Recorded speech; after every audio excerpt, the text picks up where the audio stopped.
the biggest threat to your business isn't your competition, it's your obscurity. If you're within 3 feet of me, we're probably talking about real estate, much to my family's chagrin. But here's the thing. Most people see 7% rates and freeze. I see opportunity. They're waiting for the perfect deal, and well, I've analyzed thousands of them, and perfect just doesn't exist.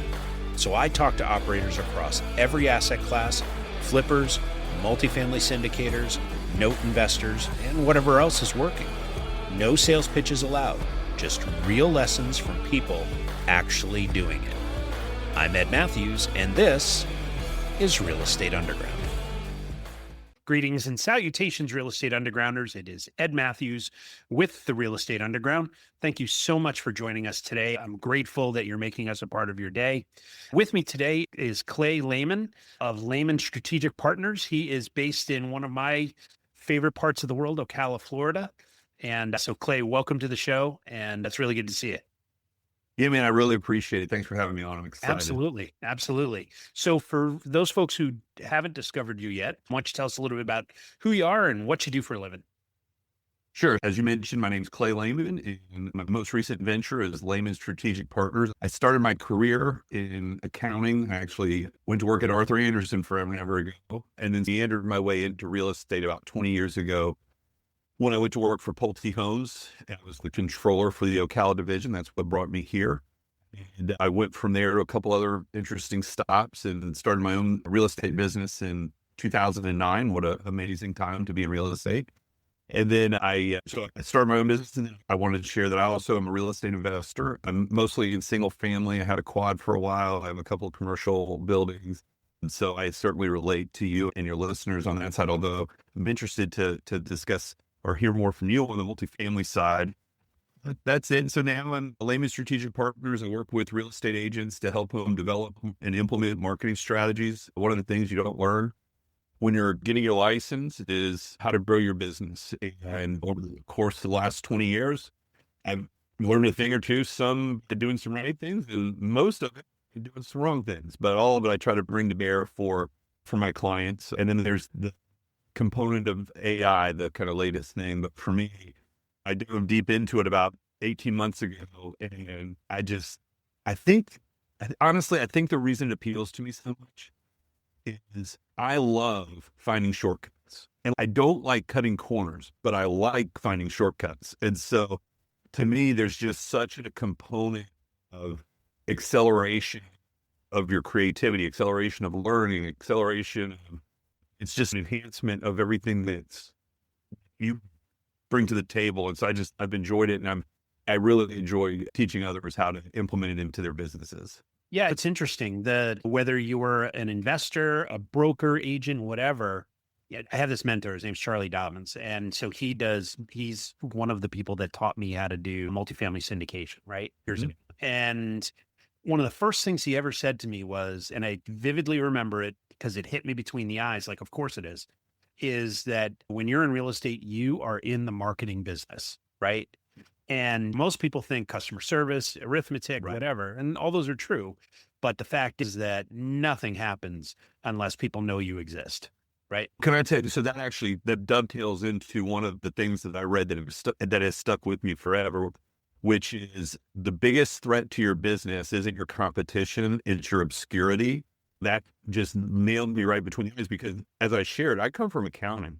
We do not hold a high opinion of business development, marketing, or sales. And so when I started my business, I thought it was the field of dreams. If I build it, they will come. If I do a great job, people will show up.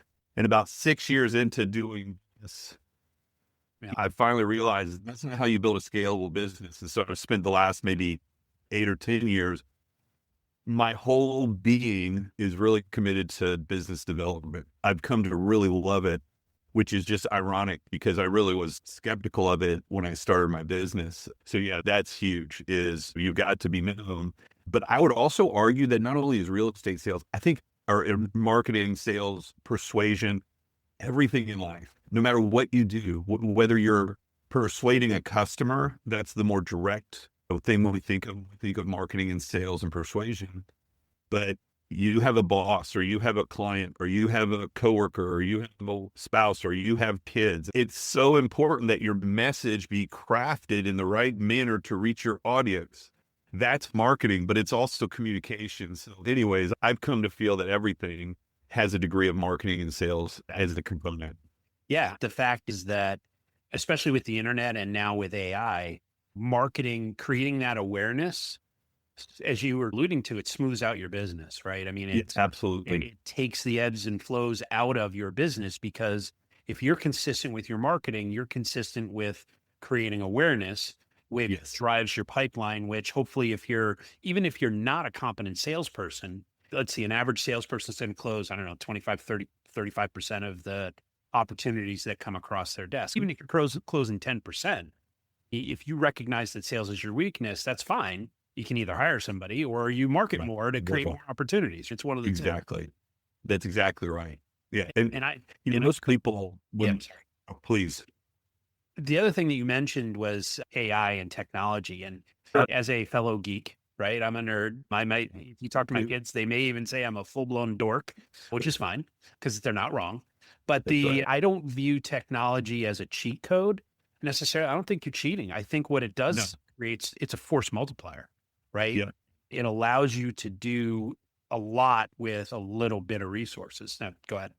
That's exactly right. No, I was just going to piggyback on that because some of the pushback I get from people relates to like some of the stuff I share, my content in social media it revolves around highlighting yourself as the expert. And I've had some feedback comments from people that say, this is what I don't like about AI. The person who knows nothing can pretend to be the expert. And I would argue that that's not 100% accurate. I think you could put out there. I definitely feel like AI levels the playing field in terms of access to information, but that only gets you so far if you don't have the experience and wisdom and the hard work or the work ethic. There's so much that goes into being a strong operator and being the expert. And if someone is propping themselves up with whatever it is, whether that's just looking up a white paper on the internet or having AI help them to create a persona that makes them appear as the expert, that only gets you so far. The real power of AI is in enhancing like what you already have. And if there's no substance, then AI is only going to carry you so far. What's interesting to me, I'm a part of an AI group that the average, and it's one of the bigger ones on the internet, on Facebook, the average age of the people in the group is like mid-50s. The guy that runs it, who's also a mid-50s guy, he says he thinks that the big reason is just what I said. He probably said it to me, and that's where I'm getting it from. But basically, that it's an enhancement of what's there, and that's why people that have some career, some experience, and some wisdom, AI just takes that and helps you articulate it as well as grow the scope to which you can share it. Yeah. Yeah. If you're not a writer, AI can help you. Does it give you can you write an in-depth article about a particular subject? Yeah, probably not. It's going to bump along the top. Yeah. What it can do is help you strategically. Like, for instance, I'll give you a use case that I use ChatGPT for. So I pay attention to the usual guys, right? Alex Hormozy and Gary Vee. Sure. And I'm a huge follower of Keith Cunningham, who's a business guy, right? And a handful of others. And what I've done is I've created an advisory board in AI and basically said, hey, here is their life's work, which is readily available on YouTube and the books. Here is their life's work. Now, on a periodic basis, I'm going to sit down and I'm going to present to you what I'm doing. And I want you to give me your unvarnished feedback and tell me what I need to do to adjust, because I can't know everything. Yeah. Stay with us. We'll be right back. A motivated seller just filled out your web form. If you call back within 5 minutes, you're nearly 4 times more likely to get that seller appointment. But delay your follow-up by even just 10 minutes? Forget it. You're toast. Ella Vista Connect calls that lead back in 60 seconds, qualifies them, and schedules your meeting. Find out how much slow follow-up is costing you. Free calculator at ellavista.com/underground. Same. I have a content advisory board. I have a productivity advisory board. Yeah, we just became best friends, bro. Yeah. Did we? Yep. All right. The other thing I think, the other reason why I think your colleague on the Facebook group is spot on is because as a 55-year-old, so I'm smack dab in the middle of that demographic, is that we were there when the internet was invented, right? Yeah. And we navigated that revolution in the various jobs that we had. I was a sales guy back then. No, I was a program manager back then and then a sales guy. You were an accountant, and the ground shook, but not like it is right now. I actually think this is a bigger deal, but I agree. Yeah, no, I've made that comparison that this reminds me of 96, 97, 98, when we were like, you had an email address, but it was a novelty. The thing that I always think about is the old websites that businesses had, which were basically like their sales brochure, but on a screen. They didn't know what to do with it. Who was monetizing it. And the difference with AI, I think, is just going to be the speed of adoption. And that's no big prediction. It's already happening. It's being adopted at a much faster rate. I had a really interesting conversation with a gentleman the other day when we were talking about the potential for AI to disrupt the workforce. And for the last year or so, as I think through it, I think about, well, we transitioned from agricultural to industrial. We transitioned from industrial to information. This is just another transition. But his point, which I think is a good one, is that the speed at which AI is being adapted or adopted is happening so much more rapidly. When you think of those other transitions, they happen over time, so the workforce could adjust. And his sort of, I almost don't want to say the word pessimistic, because maybe he's closer, but his sort of more pessimistic is that the speed at which this is being adopted is going to make it more disruptive because the workforce has less time to transition. So that's getting a little, like, my brain is starting to hurt just saying that stuff. So this is getting a little too smart for me. yeah, but we're all learning here, brother. Yeah, absolutely. Here's the thing. Like, it was 18 months ago that my nephew at a Christmas party for our family was like, "Hey man, you got to check out this ChatGPT stuff." Yeah. And I'm like, "Yeah, that's just the latest shiny object." And within, I don't know, 30 days of that, I was like neck deep in it. And, the fact is that back in the day, they used to talk about Moore's Law. So I'll get a little geeky. Yep. Moore's Law was that computing power would double every 18 months. And I'm seeing the same thing you are in AI, in that the capabilities are expanding at such a rate that I don't think people understand. I don't understand, and I pay attention to it every day, understand how fast this is evolving. We're talking weeks and maybe months of capability that are quantum leaps. Like, you look at ChatGPT 3.5 to 4 to 5 is not, they're not, hey, this is a little bit not linear. It's exponential. Yeah, it's exactly right. It's not linear. It's incredible. It's daily, really. You got to pay attention to what's going on because things shift so quickly. Like when I first started getting into AI, which my experience was similar to yours. It wasn't a relative, but I was at a conference and I still distinctly remember there were two presenters. One presented and in the course of the presentation demonstrated having a conversation with his ChatGPT voice agent. And again, at the time I had never even opened ChatGPT. So I had heard about it. But when I saw him talking to it, I thought he was like a magician. And then another guy did a presentation that hit me right where in the sweet spot, because it was very humorous. And they did a presentation of what it would be like if they were to open a title company for Snoop Dogg. And he did this amazing video showing all the different things that they used ChatGPT to do. And it probably took 30 minutes, not the video, but they just demonstrate how quickly they could come up with the name, the mission, vision, core values, the tagline, the logo. And like they had all the, and they created like 365 days of social media content. And just, it blew my mind. And it still took me a little while to catch on or to really dig into it. But the way that it shifted, and I think about, if you had asked me maybe 3 months ago, which tool am I in all the time? ChatGPT all the time, 24/7, always there. But now I was reflecting on this the other day. I spend so much more time in like Gemini and in Claude and because and I would have, Gemini was trash when I first got started in this, and things just changed. I did something that, as a fellow nerd or geek or dork, you'll appreciate yesterday. We talk about which tool do you use for what task. Yeah. And I created a writing challenge, and I created in Chat, I had a custom GPT, in Claude, a project, and in Gemini, a gem with the exact same custom instructions and knowledge files. And I had Manus design the challenge and then judge it blindly. So it gave me a writing prompt that I fed to Chat, to Gemini, and to Claude. Then I saved the results as blog A, blog B, blog C, so that Manus wouldn't be biased. Right. And loaded it back up. And I'm just curious, I don't know if you just want to play this game, but would you want to rank those and what you would expect the results to have been? My guess, a month ago, it would have been different than it is today. Okay. So today, I would say Claude. I'm not a Google user. I don't use their AI, so I don't know anything about that. But I would say, so I'll put them third just because I don't know. Sure. I would say Claude, ChatGPT, and Google. Yeah, and so you're very close. Claude was number one, which that was my expectation.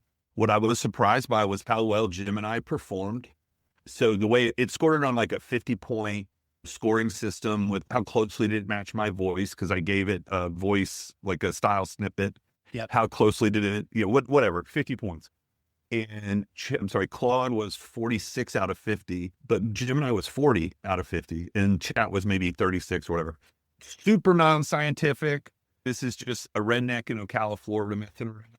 But it was a lot of fun because I fully expected it to be Claude, Chat, and then Gemini as a distant third. What's interesting about that is, and if I'm going too far down the nerdy AI rabbit hole, pull me back.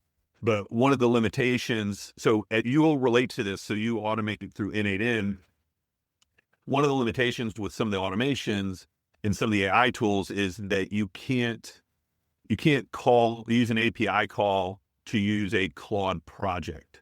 Now you can use an API call to use Claude, but you can't call into a project. And the same for Gemini Gem, or at least that's my understanding. Sure. But you can into a chat, not GPT, but into a chat assistant, which you can build to be similar to a GPT. So what that means for me is, as I'm building automations for myself or for my clients, I lean more towards using chat because of the opportunity to use an API call into an assistant. Now, with that said, these results, I love writing with Claude now. I just feel like it's far superior output. But with these results, I'm going to have to take a look at Gemini and what opportunities I have to use that in automations. And that just goes directly back to your point that you've got to constantly be paying attention, which is something that I love about it. Yeah, one of my drivers is continuous improvement. And so I think AI definitely tickles that little part of my brain.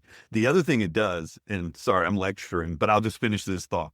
The other thing it does is, one of my shortcomings or weaknesses is my lack of preparation. I'll wait till the very last minute to do things. And I've made it okay in life, but definitely have caused myself and the people around me some heartburn just by waiting till the last minute.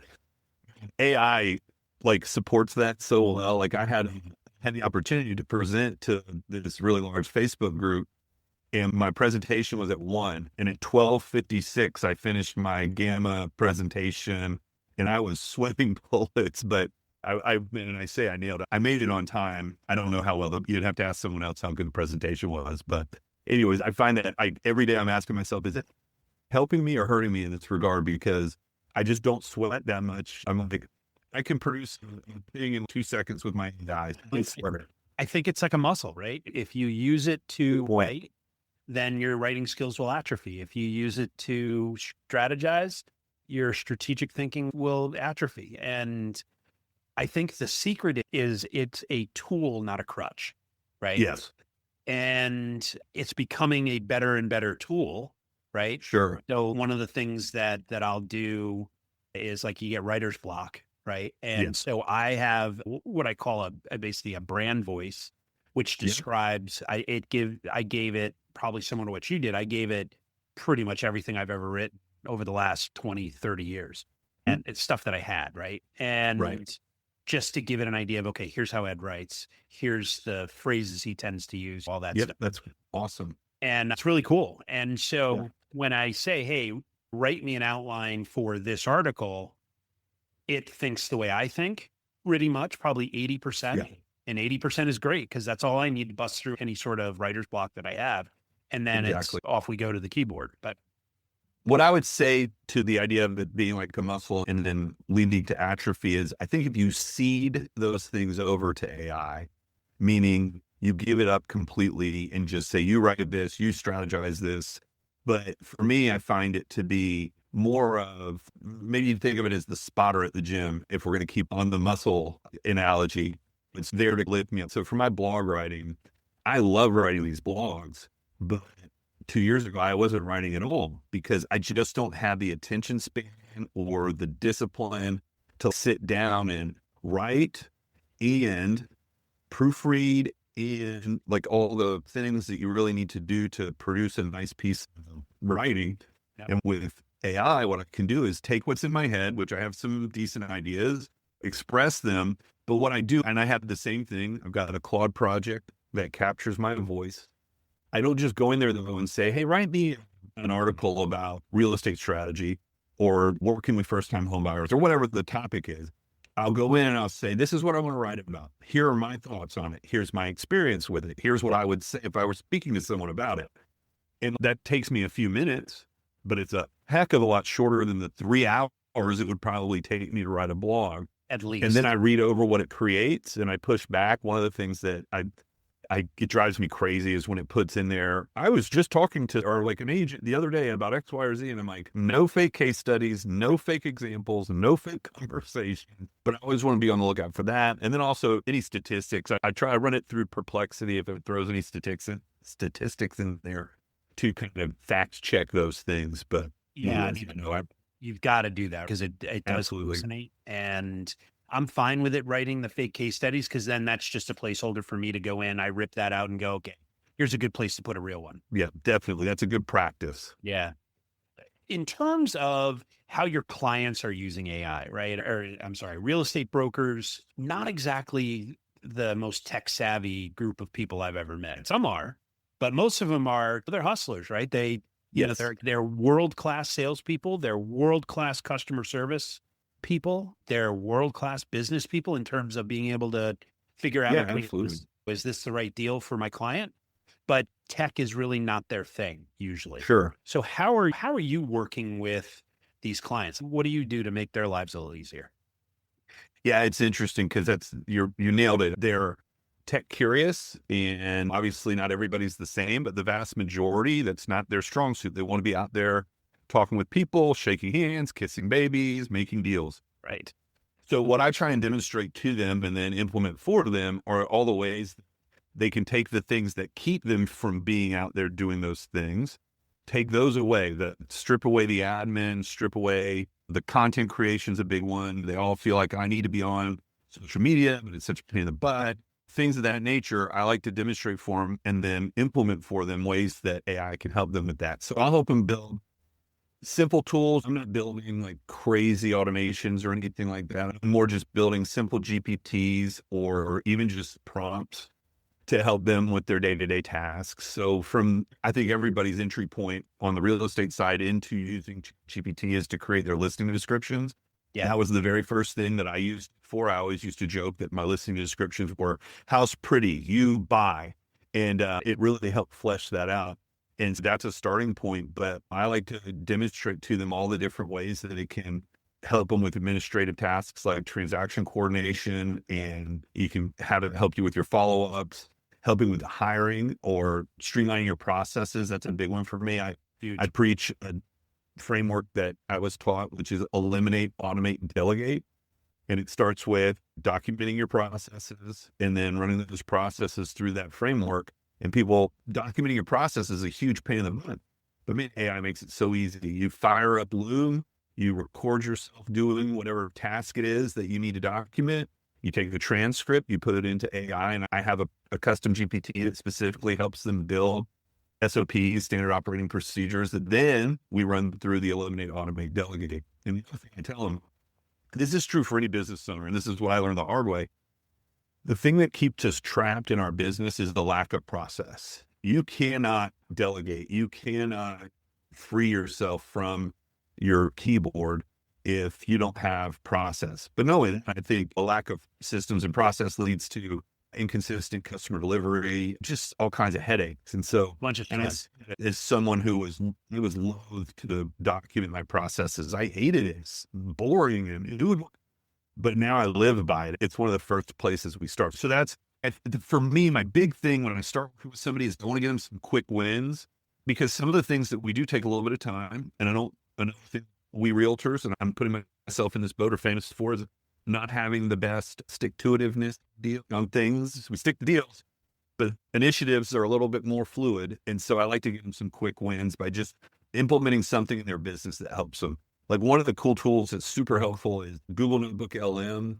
That is such an amazing tool for process documentation or just so many different things. Or I encourage them to open a notebook for each deal that they're doing.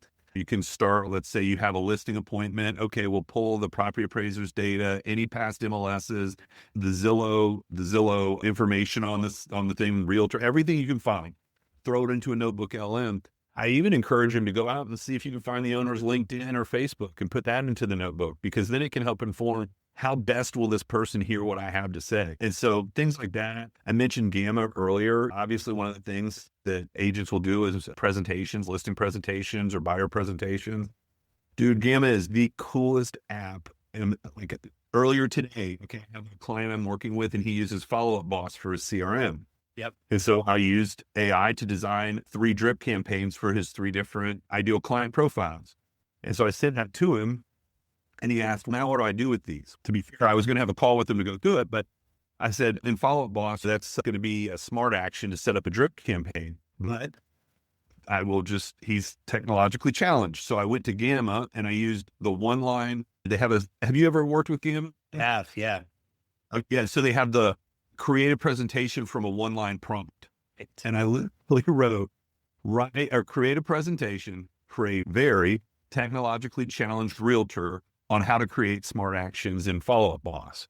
And I hit enter and I started working on something else. That's what I love. Man, I have 3 screens here and I love when I look up and I have Manus working on a project over here and I have Gamma creating a presentation over there. It's like, I feel like a superhero or like With the world. Exactly. So anyways, I lost my goal, but with Gamma, so I created that. Then I had it converted into a website and then I just sent him a link to the website. And now that's there for him or anyone else that I will work with in the future. That's the other thing that gets me so charged up is that everything that I'm building is then incrementally, like that means that I have it for the next time I encounter that. It just fires me up. I get so excited on what I'm building. Yeah, it's amazing what a very small focused team can accomplish in a very short period of time. Well said. Using these capabilities. It's literally my company here, we're 9, 10 people, but we look and act, we're multiple of that because we're heavy users of technology, right? It's leverage. Yeah. The administrata, all that crap that like a guy like me hates to do. You're an accountant. Yeah. I married an accountant for 2 reasons. One is she's awesome and I love her. But the second one is she's an accountant and I'm not. And there's also the accounting. Yeah, I hear you. And that's it, right? Is that she's the type A personality in our relationship. I am not that person. To be honest with you, neither am I. My dad, he was CPA as well, but he's the same way. He very outgoing, very gregarious, not the pusher, glasses up, sit behind the desk. But it was a good skill set to have set out with. You wouldn't want me doing your books or your taxes. That's awesome. And I'm not doing. She doesn't do my books either. But but the fact is that I'm not doing them either. Right. That's right. Exactly. I have a very nice young lady in the Philippines who's awesome at it, and she does them. Yeah. Wonderful. And then we review them once a week, and at the end of the month. But in terms of, we've been shooting the breeze for a while here. I want to understand how are like your forward thinking, like really aggressive clients, what are they thinking about in terms of how this market is changing? Like technologically, how this world is changing? Yeah, a lot of them, I wouldn't say the forward thinkers fall in this category, but a lot of people are nervous about what it might mean for their careers. The more forward thinkers, I think, see it as what you talk, the force multiplier, where before, and especially, and this is where I was trying to say, I don't build these type of tools, but there are tools like ylopo. So one of my clients uses ylopo, and it's a tool that actually attaches to Follow-Up Boss, and it may attach to others, but he uses it with Follow-Up Boss. But what excites him about it is it'll go out there and warm up your cold leads, engage them in written communication. So it'll email them, it'll text them. It goes so far as one of the things he was showing me the other day is it'll make spelling errors on purpose and then do the little star and correct the spelling error to give that more human feel. And then at the point in time that the buyer or whatever the client is, okay, I'm ready to meet with somebody, it sets the appointment, he gets a notice, and he's there and he's done zero except pay for this amazing technology. So I think the more forward thinkers see it that way. They buy into the idea that AI is not going to eliminate my job, but an agent using AI might eliminate my job. I think they see it as a way to do more in terms of if ever there was a limitation for an agent based on whatever administrative back end stuff had to be done, you can forget that. You have one person directing the orchestra like I was talking about. I'm not ready to hand certain things over to AI, but I certainly will hand over the initial execution for my review. And that's where I think they are, is just looking at it as that force multiplier that they can use to leverage both outbound sales, content creation, and then administrative work, and then just grow. Yeah, a really interesting use case actually may apply to some of your clients as well. We just built it for in-house because I'm a multifamily guy, but we also flip houses, right? And so we do a lot of marketing. And someone will hit our website, fill out a form. And I used to have a virtual assistant who would call, but if he or she is not, if they're on something else, or if they're off hours, then that person doesn't hear from me or us for 12 hours. It could be, right? An eternity. An eternity. It might as well be forever. Exactly. Yeah. Understood. So what we did was we built a tool 24 hours a day. So if you call the number that's on all of our marketing, or you call me on my cell phone, it's actually what I was working on when I hopped on this call. You get an AI voice agent who has the ability to ask you questions. It will, in the background, score the lead. Is this a motivated seller or not? Crazy. And will make a decision, literally make a decision as to whether or not this person is somebody that I should go meet, human being to human being, like right now. And it will text me and set up an appointment for the parameters that I've given them, which is you got to give me an hour to get there. Yeah. And if it's after a certain hour, you can't call them. And if it's after a certain hour, I'm not going to see him until tomorrow. But what a huge advantage that gives you over people that aren't using that tool. So someone fills out a form on our website, and in 45 seconds, they're on the phone with someone looking to understand what their situation is, how we can help, and then setting an appointment on my calendar. But I'm just curious, what tool do you use for the voice agent? 11 Labs. And is it your voice? No, I know. So there are actually 3 assistants. One is a callback assistant. So that's the thing I was just working on. I just finished it. As a matter of fact, it's testing on the screen to your left right now. So that is Katie. That's my daughter. That's my oldest daughter. It is not her voice, but I'm going to see if I can talk her into letting me use her voice. Cool. And so you call my cell phone and you get a voicemail that says, or an outgoing message that says, hey, this is Ed. I'm sorry I can't pick up. I'm with another client or whatever. And my assistant is going to call you back right now. 45 seconds later, Katie's on the phone with that person. Hello, how can I be of service? Basically triages the call and figures out why they're calling me. And then through a decision tree can say, okay, yep, happy to set up an appointment with Ed, or we're probably not the right firm for you, but give Clay a call because he's a realtor and that's what he does for a living. Or I'm not sure how to handle this, so let me have Ed call you back. And then I get a text, call this guy right now, and I pick up the phone and call.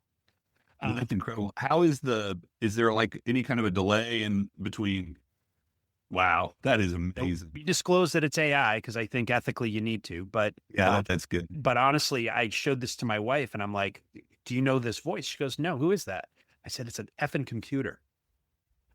That is so cool. Did you Did you see the AirPods announcement yesterday with the live language translation? Really?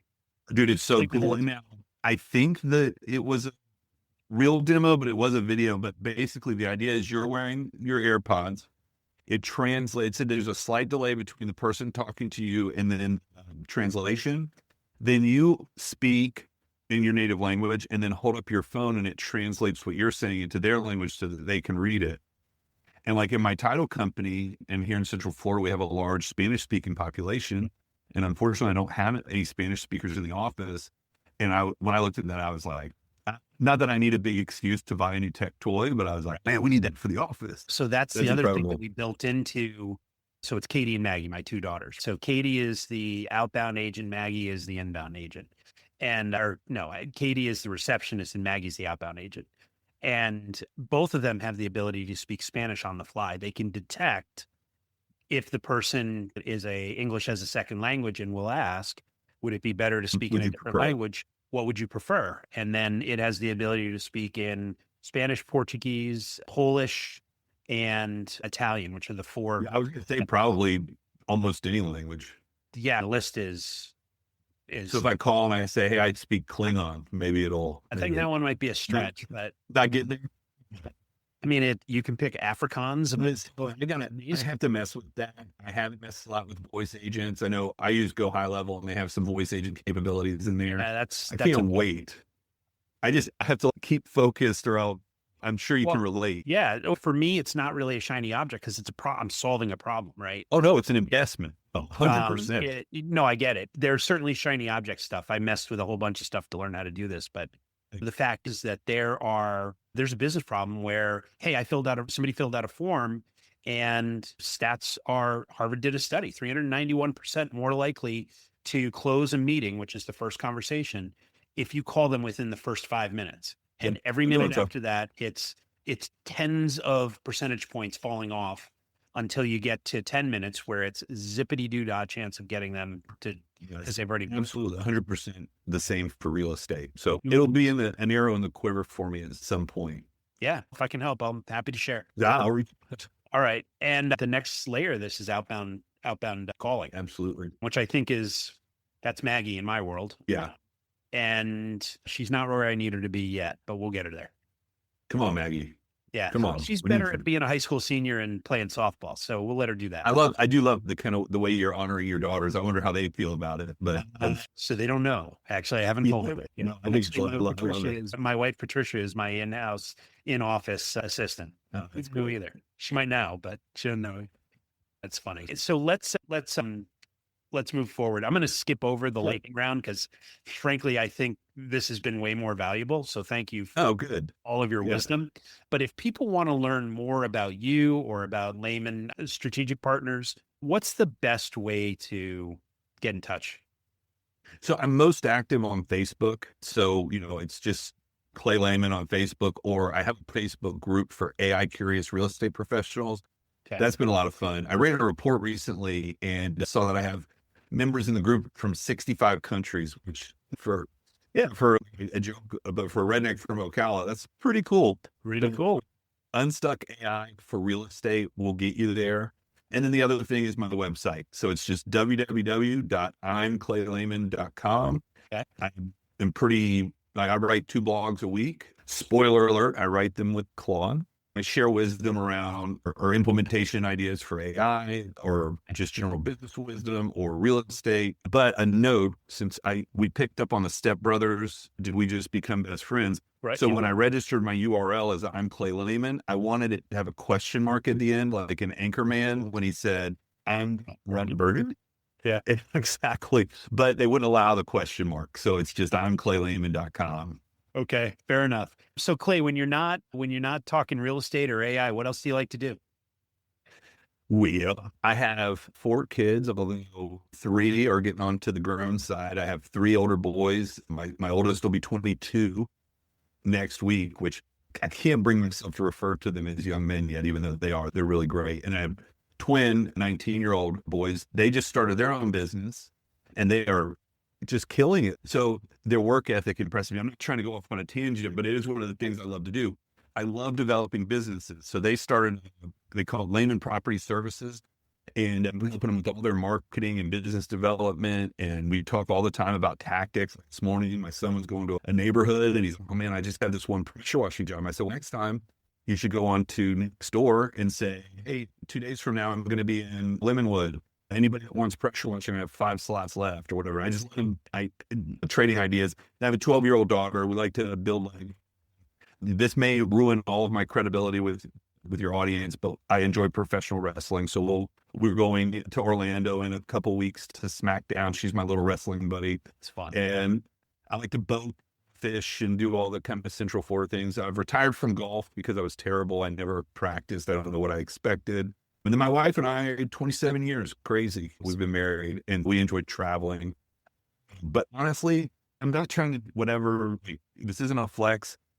With AI, so somebody asked me, does it save you, do you work less? That's what they asked me. Do you work less? And I said, the honest truth is no, I work way more. And the reason is it saves me time, but I love creating with AI. And so I got up this morning at 5, I walked my dog, I got home, brewed my coffee, opened my computer and started working.